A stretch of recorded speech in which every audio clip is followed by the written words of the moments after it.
Establish کرنے کی کوشش کی کہ جو لوگ استحکام پاکستان پارٹی میں جاتے ہیں ان کے گناہ معاف ہو جاتے ہیں، اور جو لوگ اپنی پوزیشن پر موجود رہتے ہیں، اپنے موقف پر قائم رہتے ہیں، ان کو کسی بھی صورت کوئی ریلیف نہیں ملتا۔ اور ختیجہ شاہ بھی عمران خان کی سپورٹ میں کل بھی موجود تھیں اور وہ آج بھی موجود ہیں۔ آپ یقینی طور پر سوچ رہے ہوں گے کہ جناب یہ جو گفتگو میں نے کی امریکی سفیر، یہ ختیجہ شاہ کیسے نکل آئی؟ اس خط اور ختیجہ شاہ کا تعلق بھی امریکی سفیر کے ساتھ جا کر جڑتا ہے، اور یہاں پر وہی ٹوسٹ ہے جو بہت ہی زیادہ معنی خیز ہے۔ آپ کو شاید اس بات کا علم ہو کہ ختیجہ شاہ ایک فیشن ڈیزائنر بھی ہیں اور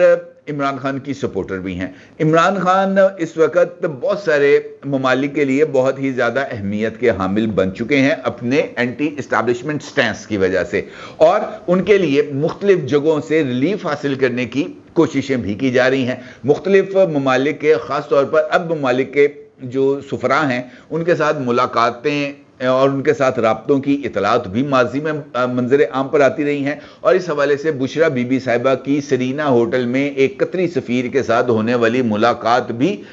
میڈیا کی زینت بنتی رہی تھی، اور اس ملاقات کا نتائج بھی کچھ زیادہ اچھے اس وجہ سے نہیں آئے تھے کہ عمران خان کی ذمہ داری تو انہوں نے بڈھی نہیں سی لے رہی، تو قطری سفیر کہاں سے لیتے، لہٰذا اس معاملے کو ٹھپ کر دیا گیا۔ لیکن اس کے باوجود انٹرنیشنل لیول پر عمران خان کے لیے جو سپورٹ ہے اس کو اس وقت کے حالات میں، جب یہ بات بڑی واضح انداز میں نظر آ رہی ہے کہ عمران خان کے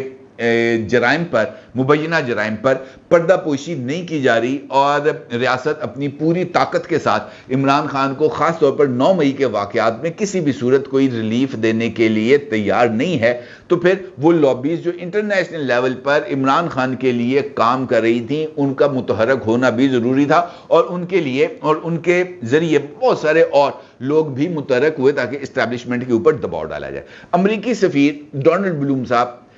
کی سرگرمی 2 وجہ سے بہت زیادہ امپورٹنس کی حامل ہے۔ ایک، عمران خان ماضی میں اینٹی امریکن سینٹیمنٹس کو ابھارنے میں بہت ہی زیادہ ایکٹیو انہوں نے رول پلے کیا تھا۔ سائفر کو لے کر انہوں نے امریکہ مخالف جذبات کو بہت ہی زیادہ دوام بخشا تھا، اور پھر اس کے بعد جب انہوں نے جو فائدے حاصل کرنے تھے وہ کر لیے، تو امریکہ کے ساتھ سوری کیمپین کا بھی آغاز کیا، اور اس کے ساتھ امریکہ کو راضی کرنے کے لیے بہت ہی زیادہ اقدامات کیے، اور امریکہ کو اس ساری صورتحال سے بڑی ذمہ قرار دیتے ہوئے یہ کہا کہ سائفر تو امریکہ نے نہیں بھیجا تھا، بلکہ اسد مجید خان نے باجوہ کو بھیجا تھا تاکہ جنرل باجوہ جو ہے وہ میرے خلاف کیمپین چلا سکے۔ عجیب و غریب مخبوط الحواسی کا عمران خان نے مظاہرہ کیا۔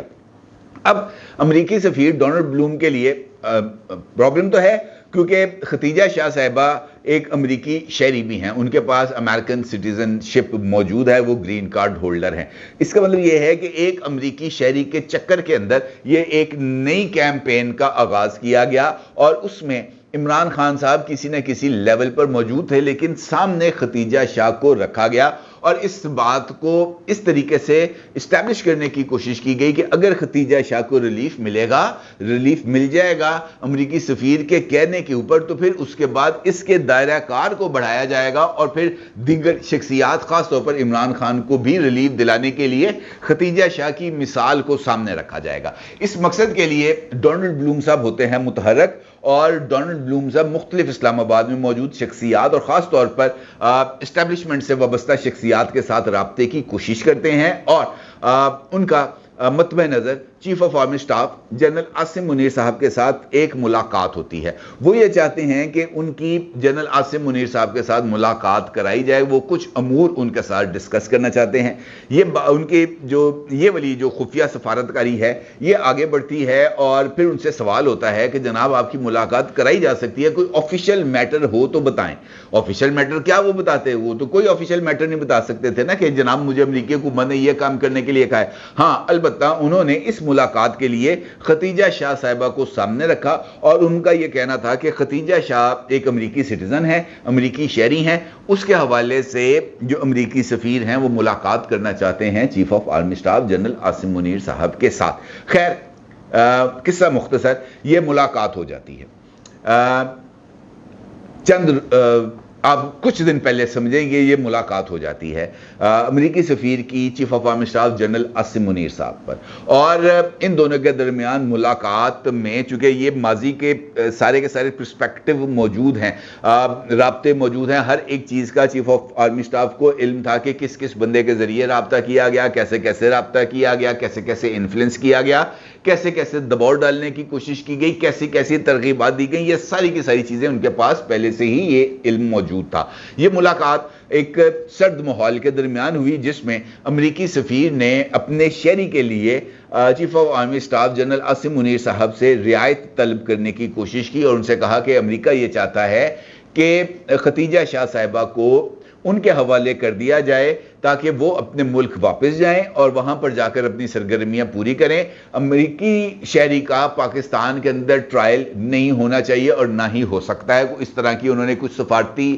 جو استثناء ہیں وہ شاید حاصل کرنے کی کوشش کی، جس پر چیف آف آرمی اسٹاف نے ان کو جواب دیا کہ یہ ممکن ہی نہیں ہے۔ ختیجہ شاہ اگر امریکی شہری ہیں تو اس کے ساتھ ساتھ ان کے پاس پاکستانی نیشنلٹی بھی موجود ہے، اور دوسری بات یہ ہے کہ ختیجہ شاہ ایک ایسے خانوادے سے تعلق رکھتی ہیں جو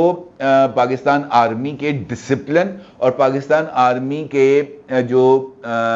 براٹ اپ ہے وہ اس میں رچا بسا ہوا ہے۔ ان کو اس بات کا بخوبی اندازہ ہے کہ افسران کی زندگی کیسے ہوتی ہے، آرمی چیف کی زندگی کیسی ہوتی ہے، اور دیگر جو فوجی ہیں ان کی زندگی کیسی ہوتی ہے۔ ان کو اس ساری صورتحال کا بخوبی علم ہے۔ کسی صورت کسی بھی شخص کو، چاہے وہ چیف آف آرمی اسٹاف کا اپنا ہی بیٹا کیوں نہ ہو، اس کو یہ رعایت نہیں دی جا سکتی کہ جناب وہ افواج پاکستان کے بارے میں کسی طرح کا کوئی گھٹیا پروپیگنڈا کرے، اور اس سے آگے بڑھ کر کہ وہ آرمی انسٹالیشنز پر اٹیک کرے، اور اس سے بڑھ کر وہ کہ وہ شہداء کی یادگاروں کو نقصان پہنچائے جن کے خون کے ہم آج بھی مقروض ہیں، کیونکہ ان کی وجہ سے ہم اپنی زندگیاں نہایت پر امن ماحول میں گزار رہے ہیں، ہم سکون سے سوتے ہیں کیونکہ وہ سرحدوں پر پہرا دے رہے ہوتے ہیں، لہٰذا کسی کے حوالے سے کوئی رعایت نہیں ملے گی۔ اور یہ بات امریکی سفیر کو واضح انداز میں یہ بات باور کرا دی گئی بالکل کلیئرٹی کے ساتھ کہ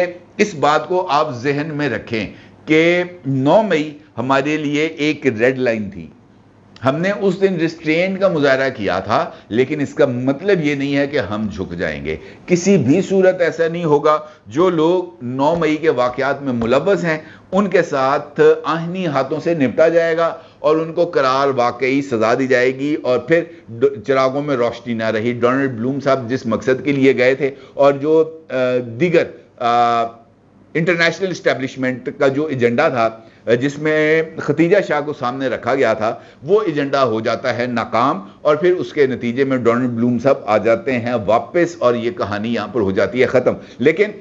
جو اس کا انجام ہے وہ بہت ہی زیادہ واضح ہے، اور میرا یہ خیال ہے کہ یہ پیغام بھی ہم سب کے لیے ہے، اور خاص طور پر وہ تمام لوگ جو 9 مئی کے واقعات میں ملوث ہیں، اور خاص طور پر ابھی ریسنٹلی جو سپریم کورٹ آف پاکستان کا فیصلہ آیا ہے، وہ تو اس کا مطلب یہ ہے کہ کسی بھی صورت 9 مئی کے واقعات پر پاکستان کی اسٹیبلشمنٹ پیچھے ہٹنے کے لیے تیار نہیں ہے۔ اگرچہ کل ہی نگران وزیر اعظم انوار اللہ کاکڑ صاحب کی طرف سے یہ اعلان بھی سامنے آیا ہے کہ وہ فوجی عدالتوں کے حوالے سے 5 رکنی بینچ کے فیصلے کو سپریم کورٹ آف پاکستان میں چیلنج کریں گے، اپیل کریں گے، اور ان کو امید ہے کہ اپیل میں یہ جو ماضی میں دیے گئے فیصلے ہیں ان کی روشنی میں سپریم کورٹ اس فیصلے کو جو 5 رکنی بینچ کا ہے اس پر عمل درآمد روکے گی، کیونکہ اب یہ جو پریکٹس اینڈ پروسیجرز ایکٹ کے نافذ ہونے کے بعد یہ جو اپیل ہوگی، اس اپیل میں یہ والے 5 جج میرا خیال ہے نہیں بیٹھیں گے، اور اب 5 سے بڑا بینچ بنے گا اور وہ اس ساری صورتحال کا جائزہ لے گا۔ اس کا مطلب یہ ہے کہ 9 مئی ابھی بھی سٹینڈ کرتا ہے، اور اس سے کوئی بھی پیچھے ہٹنے کی نہ کوشش کر رہا ہے، نہ ہی کسی کو کوشش کرنے دی جائے گی۔ یہ میرا خیال ہے واضح پیغام ہے۔ اپنی جگہ ضرور اظہار کیجیے گا۔ آپ کو بہت شکریہ۔ اللہ حافظ۔